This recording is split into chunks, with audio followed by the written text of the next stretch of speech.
Well, one day,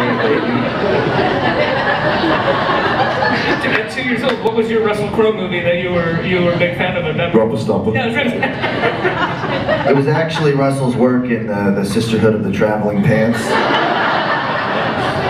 that really made me think, I have to know that man. I was more interested in the 2-year-old baby Gosling that liked romper stopper, to be honest with you. That's weird. Man. You gotta say that, pal. Matt, this is a completely different kind of character that we've seen you play. I don't want to give too much away because it's an awesome reveal when you come into the picture. It's completely unexpected that that's who you're going to be. Can you talk about getting asked to do this part, and maybe you can give it away? I don't know if you're any pressure with the way you guys are looking right now. But I was so lucky to be along for the ride on this one. It was so much fun, and you know, anytime you get a chance to play a cold-blooded, borderline robotic assassin who comes in the visage of John Boy from the Waltons, that's already an inherently funny dichotomy to me. So that's funny, right? Whatever. So yeah, I think we got a lot of Waltons awareness out there. Yeah, that's right. Yeah, demographics. But yeah, it was an incredible time, and I learned so much from watching these guys and getting to work with two of the great iconic creators of my childhood formative years watching cinema. So it was incredible. Joel, what's it like to hear these guys say that you were such a part of their formative years, that you are essentially in many ways a legend? It's bullshit. It's interesting, Shane and I have been in it for 30 years. A good story. You shouldn't read the internet either then. Well, Ryan, maybe they can read it now. what was it like to be courted by Joel? It actually, the first time I was summoned to Joel's house. I got there and it looked like it landed. His house looks like it landed on a hill, you know. It's like a spaceship, and there's no way of knowing where the front door is except that somehow the grounds just take you into the opening where there's a giant reflecting pool the size of this room. And his son was playing with a motorboat in the reflection pool. And then Joel walks up to me and he calls over his son and he goes, "Come here for a second, and he says to his kid, "Do you know who this is?"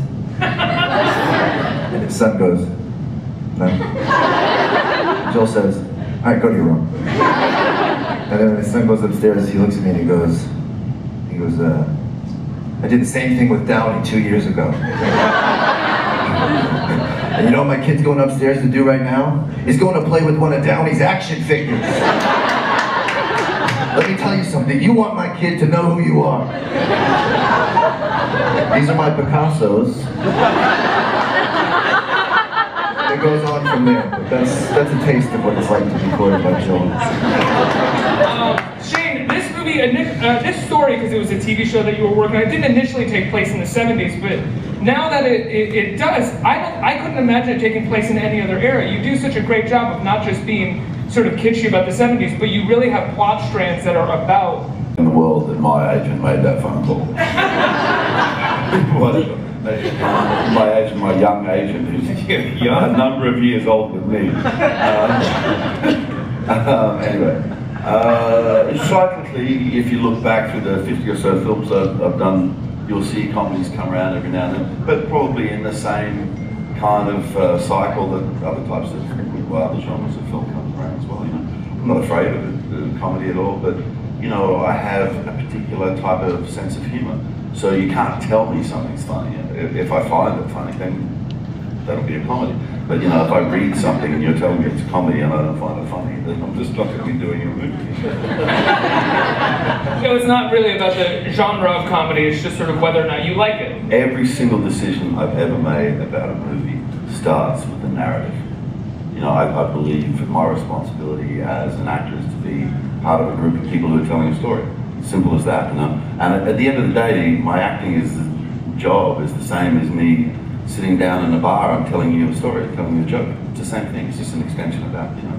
So if I don't believe in the story I'm about to tell, it's really hard for me to get up at 4 o'clock in the morning and put makeup on and run around and be a bit of an idiot, you know.